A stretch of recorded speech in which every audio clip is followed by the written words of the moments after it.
Hello and welcome back to the Simplifiers podcast, where we take topics in work and in life and simplify them. And friends, I want to talk about some more of the non-work life kind of topics, because I feel like these things bleed over into the workplace more times than not. So the topic I want to tackle today is not a small one to tackle at all. Let's just be real. How do we cultivate healthy relationships, especially in the year ahead as we look forward?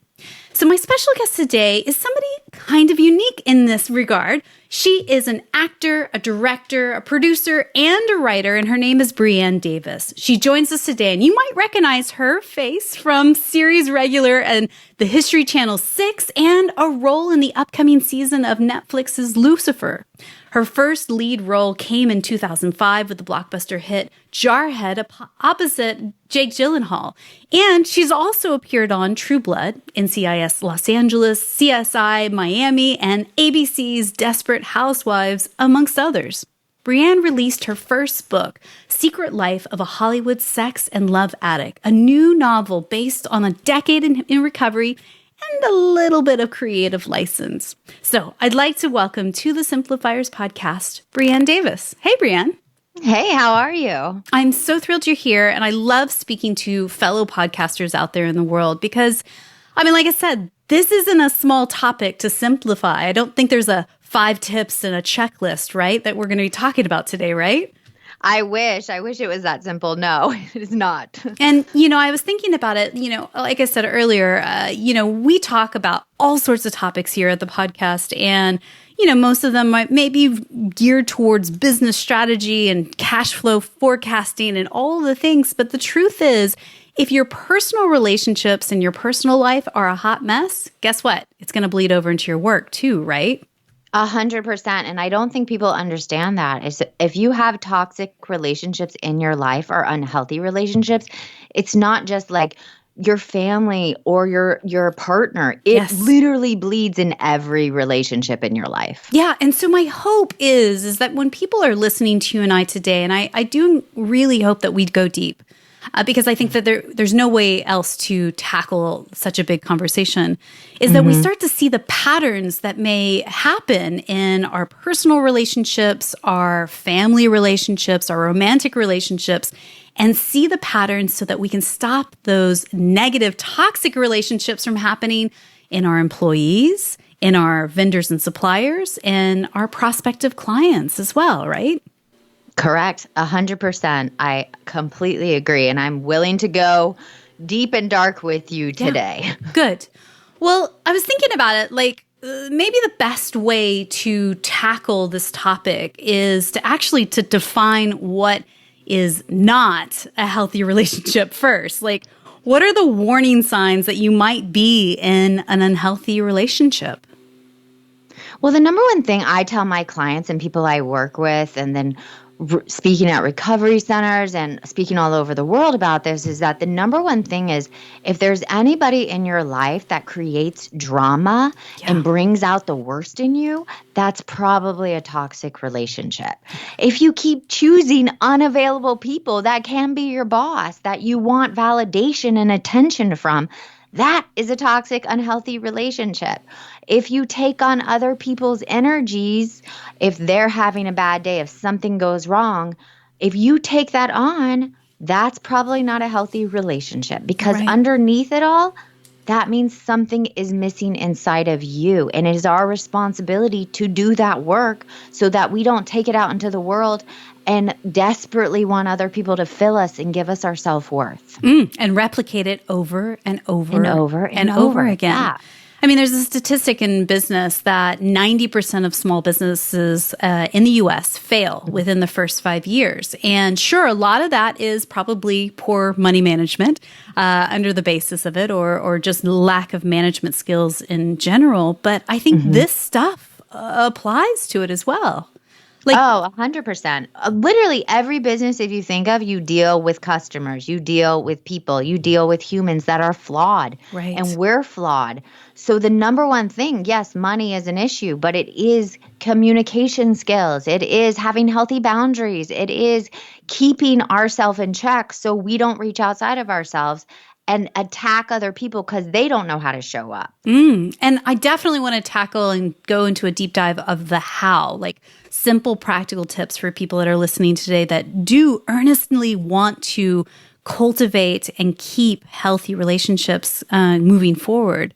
But first, I want to know a little bit more about your story because, for one to say and come out, I'm a sex and love addict. My goodness, that is a big label to put on yourself that must have been pretty scary when you first made the admission.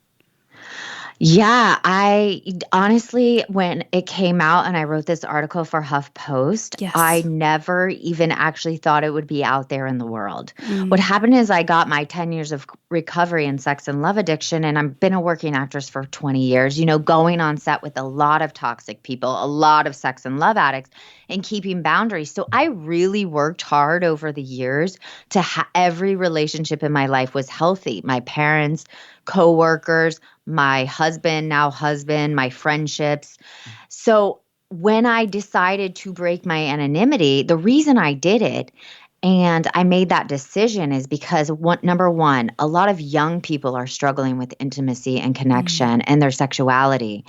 And we kept having younger and younger people come in and be struggling so bad and not knowing how to connect, hold jobs, show up for themselves, moving back in with their parents. And it was so sad for me that nobody's reaching out and saying, hey, like I understand toxic relationships, not knowing how to commit, be accountable, all those things that we don't do in relationships that bleed into our lives.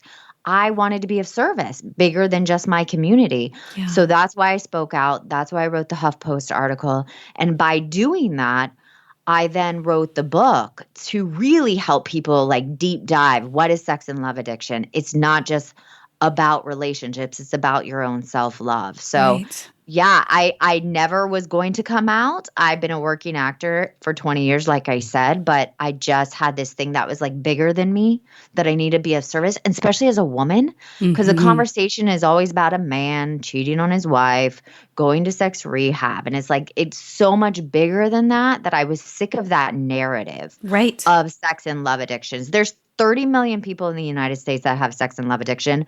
38% of those are women. And that statistic was in 2017. And I'm telling you, it's blown up since then.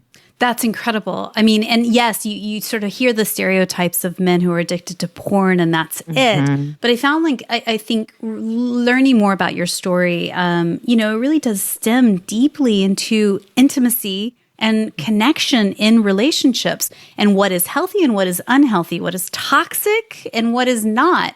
And by the way, to everyone that's listening, everything that we talk about in today's conversation is all found at the show notes. So go over to the simplifierspodcast.com. There you'll find links to her Huffington Post article and any resources that we talk about today. So it's all there for you to find today.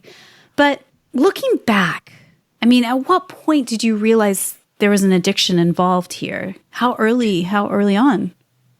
Wow, that one took about 8 years of therapy, thousands and thousands of dollars, thousands of dollars, thousands of hours, of 12-step work to do that deep dive. But I was willing to do it. I was willing, what I say is walk through the fire and let it burn, let everything burn. Because what you have to do is dig through all your past and really look at, when did this start? And it started so young. I came from a background where a happy marriage was not modeled for me. Healthy tools of communication, talking about money, having an equal partnership in a marriage was not modeled for me. Listen, my parents did the best they could, and I do not blame this on them, but this is the facts. I did not see a healthy marriage. So for me, when I saw commitment, it was like, ooh, I don't want that. So it was this fear of intimacy. And it started as young, as second grade, getting attention from boys, being boy crazy, wanting to not live in my reality, always live in fantasy, being a latchkey kid, seeing movies too young about romance, my parents using me to fill them and give their self-worth instead of their energy coming towards me. So I always felt like I was like trying to be there for other people and I had no sense of self. And when it really accelerated was when I first, had my first kiss and the intensity of that feeling. It's the same high as cocaine. Yeah. Those same endorphins are released. So the moment I felt power over another individual, that control, using my sexuality, I was like, this is the best drug in the world. I love the butterflies. I love falling in love. I love feeling power and control over other people because I feel so not powerful, not in control myself because I was so empty.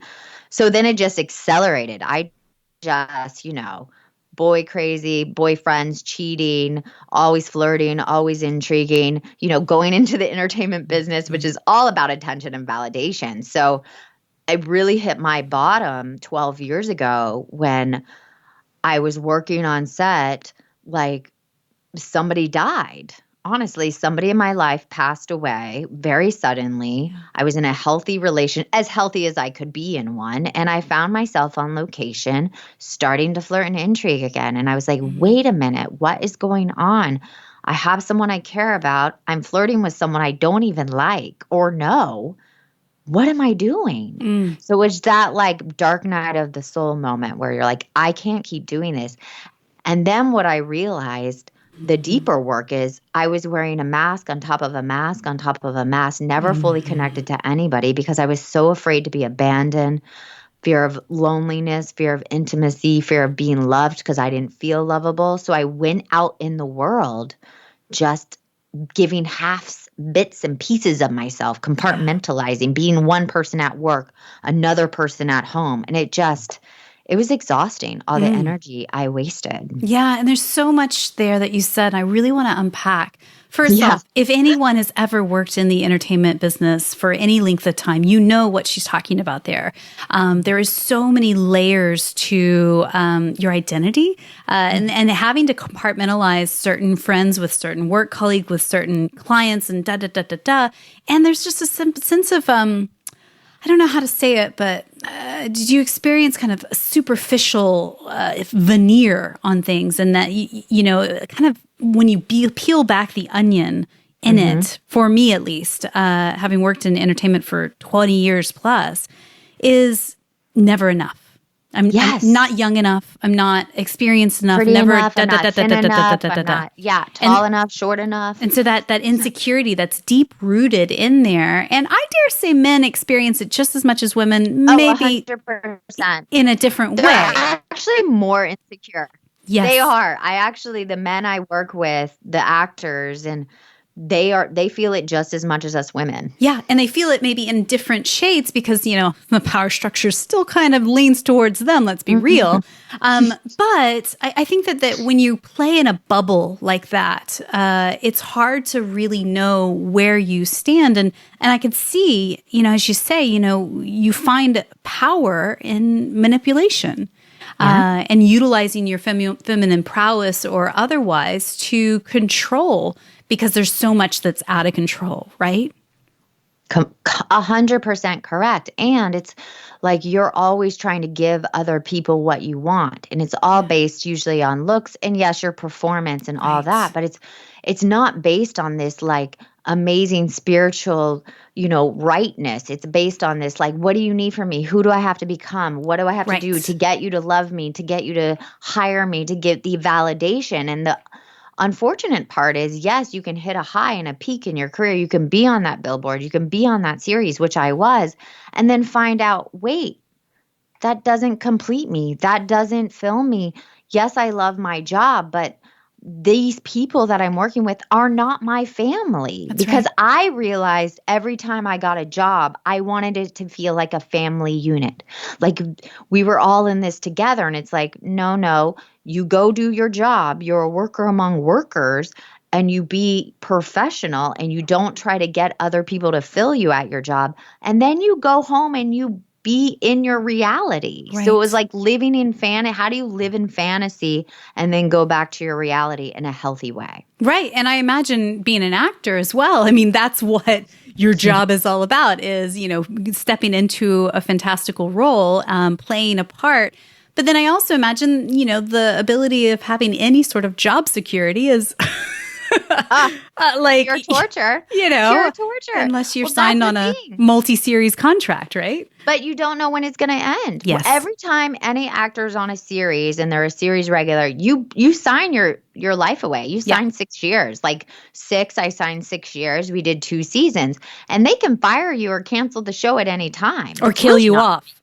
Oh, yes. And that happened to me. Hello. But it's like, we have no job security. Right. And even when you're on a job, and that's what I really felt every time I was on a job when I was shooting prom night, I was worried about the next job instead of being present with the job I was at. Yeah. So it's that insatiableness. And I feel like a lot of people, a lot of creative people, even a lot of people that own businesses, it's this insatiableness that you're always reaching outside of yourself to give yourself worth. And you can't do that or you'll be depleted. Right. Well, and to relate that analogy to, say, a listener maybe is a wedding planner. I mean, you're always thinking about the next wedding, the next wedding, the next one. This one defines me. These photos are going to define our brand. What's next? What's next? What's next? And I find that, having worked in the events industry myself, if you are solely reliant on the happiness of your clients, then you will burn out. I mean, it's inevitable. It's inevitable, right?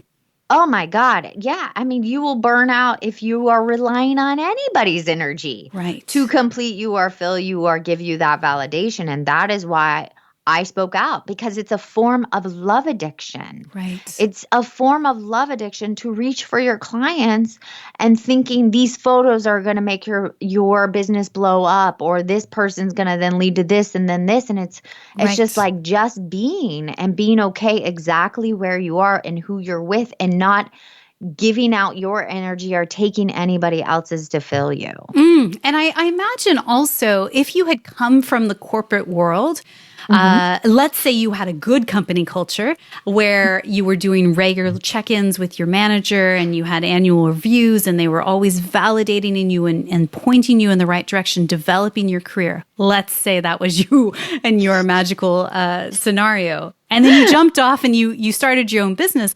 Who's giving you that if you aren't doing it yourself to yourself, right? Oh, yeah. But even if your boss is giving you all that validation, yes, it's lovely to hear. Yes, it's nice to hear you're doing a good job. Just like I hear the director say, that was a beautiful take. That scene you did, that was moving to me. We can't hang our hats on that. That's right. And that's what really hit me, because when you have all this success, where I made a career in this business that's very hard to make a career at, I can't hang my hat on the last job or the job in the future. I have to hang my hat on my own internal strength and self-love and owning my own voice and all those things. So 12 years ago, rock bottom, you realize there is a problem here. And I imagine it was going into a dark place for you, right? I mean, it was headed into a place where I was about to blow up my life. I was about to put myself in a dangerous situation that I had in the past. And I just could not go through that darkness again. I knew in the moment, it was a split moment. And I tell you this because it was such a beautiful, and I write about it in book 2. So I'm giving a little like foreshadowing, but like there was this moment where I was looking in the mirror I was staying in Kansas, Holiday Inn, looking in the mirror and going, oh my God, am I going to be doing this the rest of my life? Am I going to be on my deathbed at 80, never fully connected to another soul? And then this thought came in, am I going, and I know this is a little graphic, am I going to be raping people of their energy the rest of my life? And it was this, like, I saw my future. Yeah. And it's just like, I couldn't do it anymore. And that was the moment. Yeah. This reminds me of a conversation I had a while back with author Laura McCowan. And she wrote a book called We Are the Luckiest, where it talked about her alcohol addiction and her road to recovery as well. And, one of the things that she said that I felt was very poignant is people want you to kind of tie it up with a pretty red bow. And it's like, oh, and this is what I learned. And this is how I magically turned my life around. And she relapsed quite a few times. She has a young child, and it was messy through the recovery process. It isn't pretty just like in the movies. What about you? How's your recovery process been? Honestly, I'm so grateful. I hit my knees that day and I never looked back. I Yeah. actually haven't slipped, which is, I'm not saying a pat on the back for me because it was just my willingness, Mm. my unwillingness to go backwards. But in sex and love addiction, it's the hardest one to get recovery from. A lot of chemical addictions are not saying they're easier. Any addiction's not easy, but we have a lot of people with 30 years in AA, Mm. come in and say, I haven't wanted to come into this program because it deals with these core issues of relationships Yes. and that intimacy and feeling loved and worthy. When you take away a chemical addiction, it's usually the parent codependency, love addiction is underneath. I mean, we had this man come in when I got my 6-month chip and he said, I can quit heroin, but I can't quit her. Yeah. So God willing, listen, I could slip tomorrow. I go to more meetings today than I did 12 years ago. I go to 2 meetings a day, one in the morning, one at night. So that's 14 meetings a week. I used to Wow. go to 2 meetings a week. I work with sponsees. I have clients. I speak all over the world. So if I don't show up for myself, do my meditation, my gratitude list at night, Mm. getting on my knees, turning my life over to something bigger than me, taking my ego out of it, being of service with everything I do. Talking to you right now is just being of service. It has Yeah. nothing to do with me. Yeah. So if I don't do those things, I will blow up my life in a matter of weeks. I'm Yeah. telling you. I know how strong this love addiction and sex and love addiction is because it is intoxicating because you go out into the world. Yeah, there's not a bottle of alcohol outside. Like there's people outside. I'm addicted to Yes. people. I sniff and drink people. Like that's my thing. So you have to interact with people. With Yeah. alcohol, it's black and white. Don't pick up the bottle. Don't pick up the drugs. But with, money, sex and love, eating, you still have to interact with those things. So Right. I hit my bottom. I went through a 9-month withdrawal. I cried every day for 9 months. I kid you not. I didn't work. Mm. I did not work for the first year of my recovery. Mm. That was so hard. I can't even tell you because I got so much validation from my work. Plus, that's how I make money. That's how I pay the bills. That's how I Right. eat. I don't come from money. I don't have a trust fund. So I had to make it. And so it was really hard that first year using my savings I had, crying every day, going to therapy, going to meetings, working the steps. And it was brutal. Some days I didn't think I was going to make it. I was crawling on the ground, hysterically crying. And then that withdrawal lifted. And Mm. then the real work starts showing up every day, showing up for myself, looking at my character defects, looking at my resentments, Yeah. making amends. It's just nonstop and it's every day now. And it's just, I'm so grateful. It's the hardest thing I've ever done. The hardest thing I have ever done, but it was the best thing I've ever done because I met myself, Mm. took myself back. I took my inner child back. And I was even willing to give up my career. I said, God, if you don't want me to be an actor anymore, if it's too, because my therapist kept telling me, you picked the worst career for your addiction. It's like the worst. And I was like, I don't know what else to do. I don't have a degree. Yeah. I don't know what to do. I don't have any other options, but I just got to a place if I don't do this anymore, God, please bring me something else that I can do. Well, yeah. And So, as you were saying earlier, it's not as if you can pull yourself away from people. I mean, you no, have to yeah. interact with people. It's human nature. We thrive in community, big and small. So it's not something that you can just sort of pull yourself away from and be like, well, right, I'm just going to have a desk job over here by myself and never talk to people ever Well, you go to again. the grocery store. Yes. You hit somebody at the grocery store. What if somebody cut you off? What if somebody reminds you of your mom? What if somebody All the of your things. horrible boss? All the things you interact with people Yes. every day. You take it out every day. Yes. And you mentioned a couple of resources, and I want to make sure they're clear for people. So obviously there are things like AA and Al-Anon and all of that's out there for alcohol addiction. But what are the support groups for love and sex addicts? Well, I'm a part of the 12-step program of Sex and Love Addicts Anonymous. Okay. There are love addict meetings and there are sex addict meetings. And the three of them are completely different. You know, it really hits on using your sexuality to not feel your feelings, which that could look like, you know, being in a marriage and using your sex to manipulate your partner.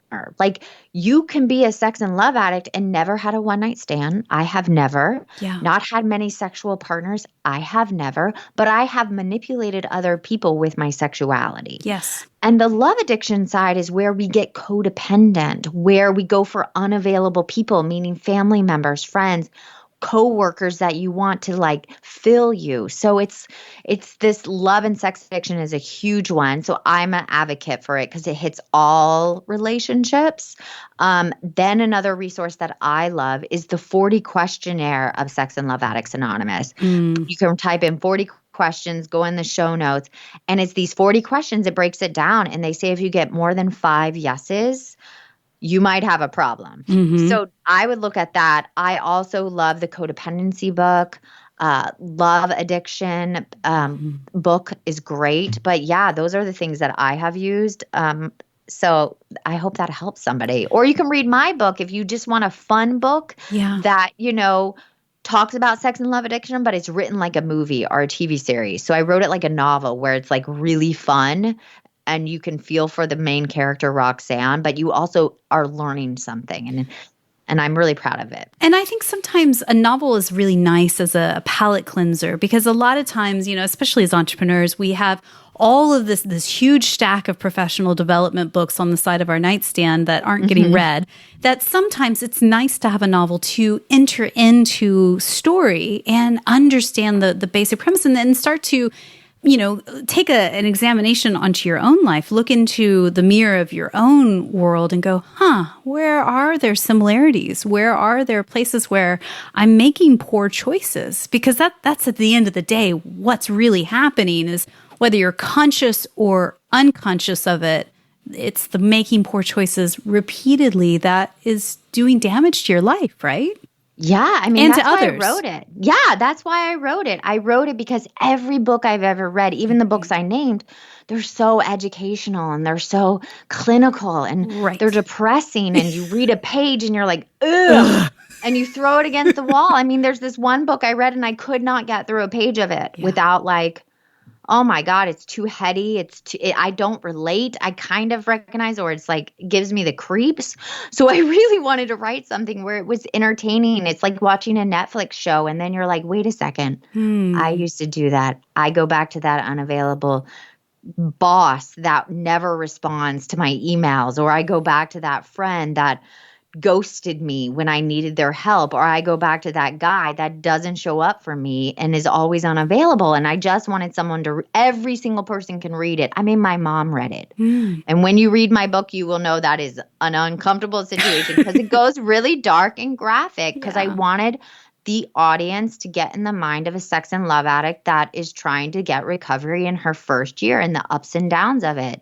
And my mom read it and first of all, she was crying and I was like, oh no, she's really upset because it goes back into childhood stuff. And she said, for the first time in 10 years, I actually understand your addiction. Yeah. And that meant so much to me. And then the beautiful thing she said next, and she goes, and the second thing is, I've done some of the same things. Yeah. And it was such a healing moment to write something where my own mother could go, oh, I get it. And I've done that. And I think that so many of us drop those deep-rooted anchors down in our identity when we're very young, 6, 7, 8 years old. Like you said earlier, of just because that's how it was modeled. Either it was there or it was not there. And, you just grow up thinking, well, this is how husbands treat women and this is how women treat men and vice versa, both personally and professionally. And so when something doesn't stack up to your model, then you go, that's not right. That's not what I want, and you shoo away so many great relationships or friendships or clients that are perfect for you, but they just don't fit the model based on deep-rooted anchors, right? Yeah, especially when you're addicted to the drama. Yeah. I mean, when you come from a background that has drama in it and intensity, Yeah. you get addicted to that high and you look at for it in relationships. And when it's a healthy, stable relationship, it doesn't feel right in your nervous system. So your body is almost recreating that trauma at the workplace. There's drama. Ooh, let's get gossipy. Let's talk about the clients with someone we shouldn't be doing. Let's bring it in our friendships. Yes. Let's create drama so we feel that worthiness of living. Yeah. And what is doing is getting back to where there's no drama. You shouldn't have drama. If anybody creates that in your life, please, please look at it, because that's the key stem, that if they bring out drama and bring out the worst of you, those are something to look at. And, you just mentioned something that sparked a memory in my mind, is that earlier this year we spoke to Irene Lyon, and she is a central nervous system specialist. So she specifically works with clients who have, spoken and unspoken trauma in their life. And you're absolutely right. The body processes by saying, is this baseline or is this not? And so getting your central nervous system back into stabilization in order to handle stress situations, and equally to not respond with crisis kind of responses when things are actually okay. And that's, not perpetuating the drama, as you say earlier. Yeah, 100%. And what I think about with that in particular is, sometimes, especially if you are recovering from codependency, you may play yourself into a role of the fixer, the healer, the rescuer. And so then you keep attracting clients who are a hot mess or high drama, or boyfriends or otherwise, or coworkers for that matter, right? So, and then they keep coming back in your life. So it's over and over again. Like, we are given the same experiences to not do the same pattern. I mean, I just had a client the other day who I was being a mirror for him and about the self-righteousness of the situation and how he was speaking to people in his life. And he did not want to see that. Yeah. And instead of looking at it and saying, where's this person helping me look at those holes that I'm blinded to?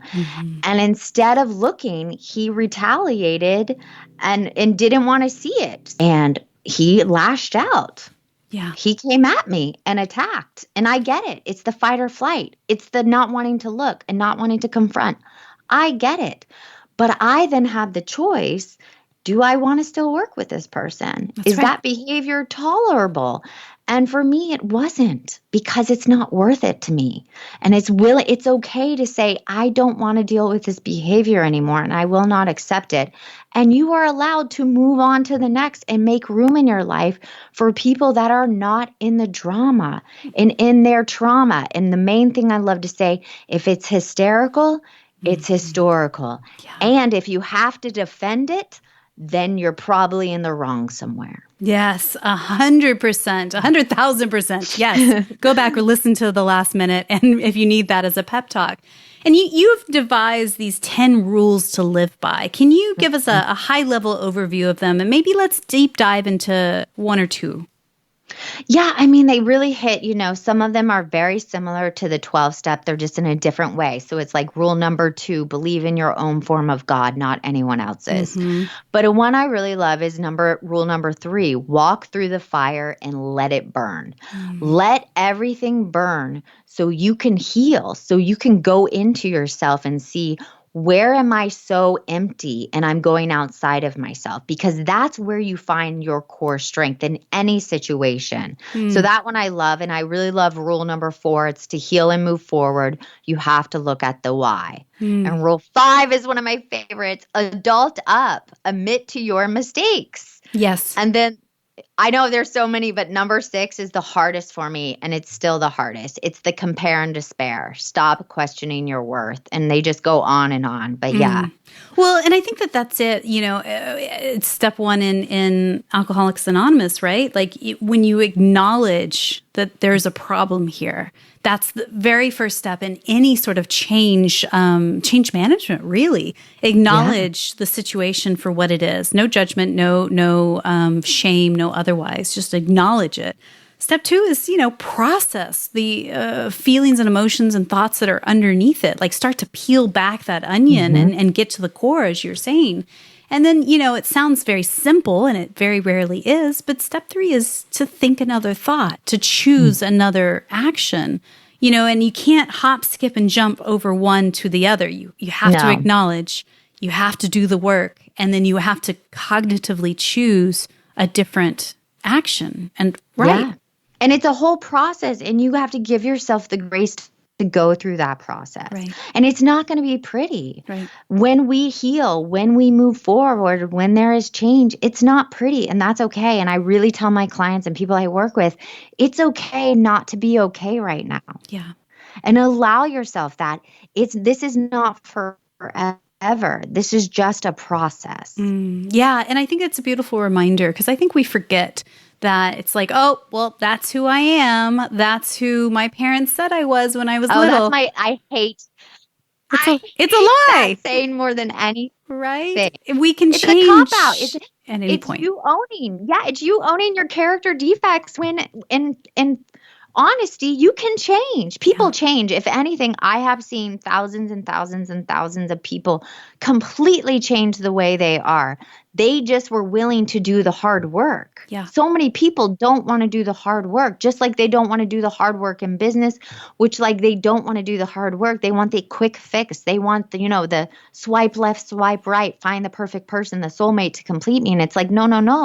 No one is going to complete you. Right. You are your own soulmate. You have to do the work. Yeah. Well, and I mean, it's the great oxymoron, right? It's like, well, I'm a perfectionist and I like to get it right.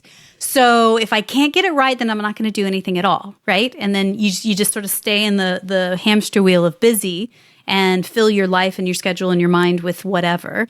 The only reason I can say this is I have done this me too. many years. And it's easy to hide behind busy, right?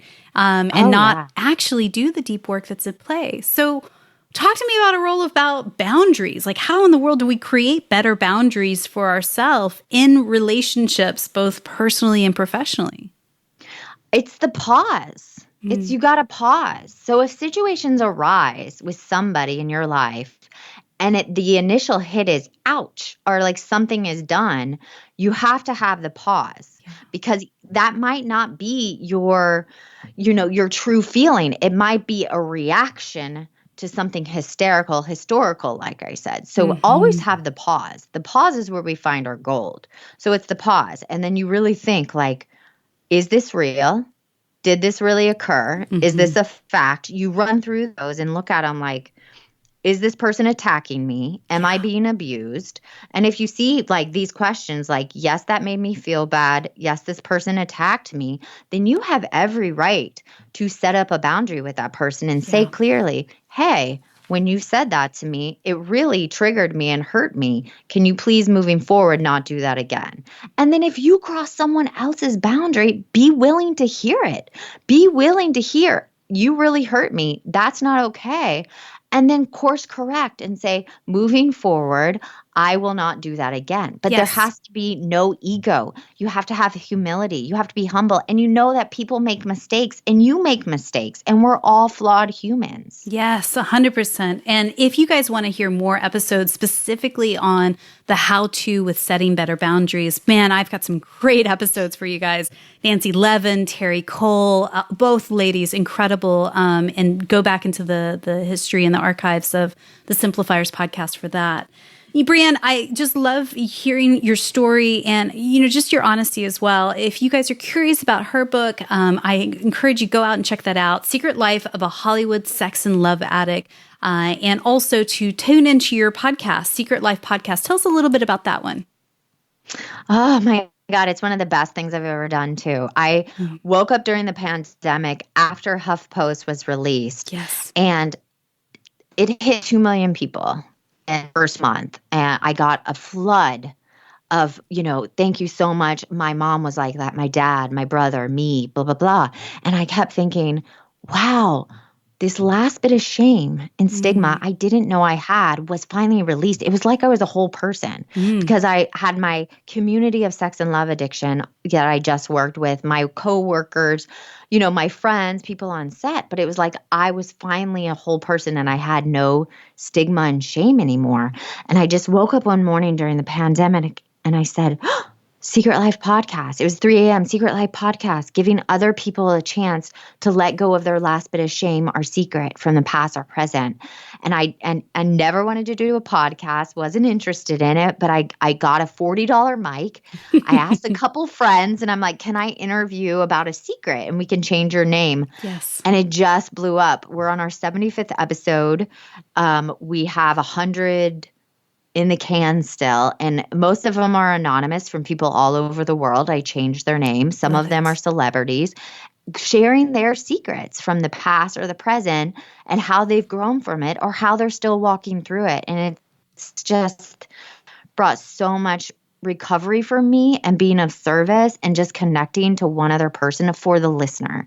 So yeah, I'm really proud of it. And it's everything you can imagine. One of my first anonymous ones is a woman shot herself in the chest with a shotgun because she couldn't reach perfectionism. And her business was thriving and she could not reach perfectionism. So she went in her car and shot herself in the chest. And she walked me through that and why she did it and where she is now. And it's just beautiful stories like that from all these flawed humans all over the world that now we know we're not alone. If one person hears that and they can't reach perfectionism and they're having suicidal thoughts, you are not alone. Yeah. We all have these thoughts, no matter how wonderful it looks on the outside. So I'm really proud of Secret Life Podcast. It's blown up and I'm just so grateful to be of service to other people. And so wherever you're listening to this podcast, you can find Secret Life Podcast there as well. Just do a search and you'll find it there. So, Brianne, as we wrap up, there's a few questions I ask everybody that comes on the podcast. And thank you again so much for sharing your story with us. So my first question is this. Tell us, what's one book or blog that you're reading these days that's either inspiring you or poking holes and challenging your belief system? Well, my favorite book that I always read all the time before bed, it's called Drop the Rock. And it's about letting go of your last character defects. And those defects like jealousy, envy, perfectionism, narcissism, egotism, all those things that us humans have, it's literally dropping them and finally surrendering. And it's just a book. Every time I pick it up and just read a page, it just takes me to the next level of serenity and peace. Love it. Well, we will link that book up in the show notes for people if you guys want to check that out. So tell me, who is one person in your network, somebody that you know personally, that you just feel is up to brilliant things? We could shine a spotlight on them, and who knows, maybe one day we'll have them on the podcast. Oh my God. Okay. So that's hard because I have a lot of amazing people in my life that are doing badass things. But Kelly Stewart, you can look her up on Instagram. She's also an actress and been in, Hot Tub Time Machine and the Boys series and all that stuff. But she is just up to amazing things. She's brought out about fertility, with ethnicity, not helping women of color have fertility issues. And she's just, holding every Wednesday, she holds these Instagram lives where she talks about fertility issues and helping women with postpartum. And I'm just so proud of her. And she's such a great friend. So check her out. I love it. We will link her in the show notes if people are curious about the work she's doing out in the world as well. So I believe gratitude and simplicity go hand in hand. Tell me, what are you grateful for today? I'm grateful that I'm a whole human being. Honestly, I'm grateful that I get to show up for my son as a healthy woman, not wanting my son to fill me or give me my self-worth. Yeah. Also having boundaries with my son. He's 3.5, and I can tell my son, Mama's doing her self-care right now. I'm on a meeting. I have to go to work for 20 minutes. And he gets it. And I am so proud that I did that and now can pass on healthy boundaries with my son where he's not reaching outside of himself and he's not waiting for someone to tell him he's good enough or give him the validation. So that's something I'm grateful for. It's huge. It's a gift. It's an incredible gift. It's better than anything you could possibly give them for Christmas this year, is just that right there. Totally. So my final question for you today is this, Brianne. Someone somewhere is listening to you and I right now, and she is chuckling, but also maybe on the verge of tears, because everything we're talking about is a mirror back to her of her life, her relationships, and beyond. What's one thing you could whisper into her ear right now just to encourage her in this moment? I would say it can be different. People feel stuck, and I felt stuck for so long that I didn't know what was wrong with me, why I couldn't hold healthy relationships, why I couldn't stay in jobs, why I created drama. And it can be different. You can change. You just have to be willing to walk through that fire and let it all burn, and be willing to give up things you think you can't survive without to get better. So I would say that's what I would say to her. It can be different. Brianne, thank you so much for your time today. Thank you for having me.